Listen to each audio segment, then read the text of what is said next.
130 public schools across the state will now have expanded access to mental and behavioral health resources. This is through the North Carolina Psychiatry Access Line. Its experts will give both education and consultation so school administrators and counselors can better support students. It comes at a critical time as state officials say there's been a 50% increase in kids dealing with depression.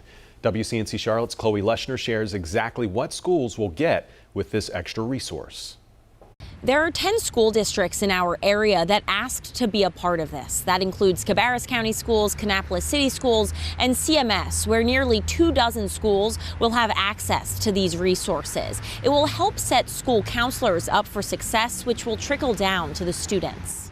Dozens of school districts in North Carolina raising their hands when offered help from the state, calling in reinforcements for behavioral and mental health resources. Schools have definitely expressed the desire to have this kind of support because they are seeing a rise in children having these mental health issues and that are happening at school that are impacting their ability to learn, the ability of school staff to teach. CMS among those districts. The 22 schools you see here will get extra help from child psychiatry experts. Those experts able to better arm school counselors with the tools they need to help kids who are struggling. The schools will be able to get the type of advice and guidance they need so that the students can be safe and healthy and the teachers and the staff can focus on teaching. According to the state, during the pandemic, the rate of children discharged from an emergency department with a behavioral health condition increased 70%.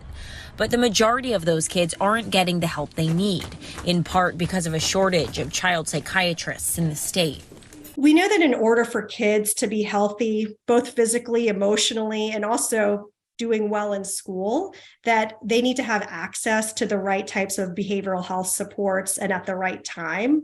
State officials tell me more than half of the 100 counties in the state do not have a licensed child psychiatrist. They only have the funding for this program for this school year, but they are hoping that it can continue into the future.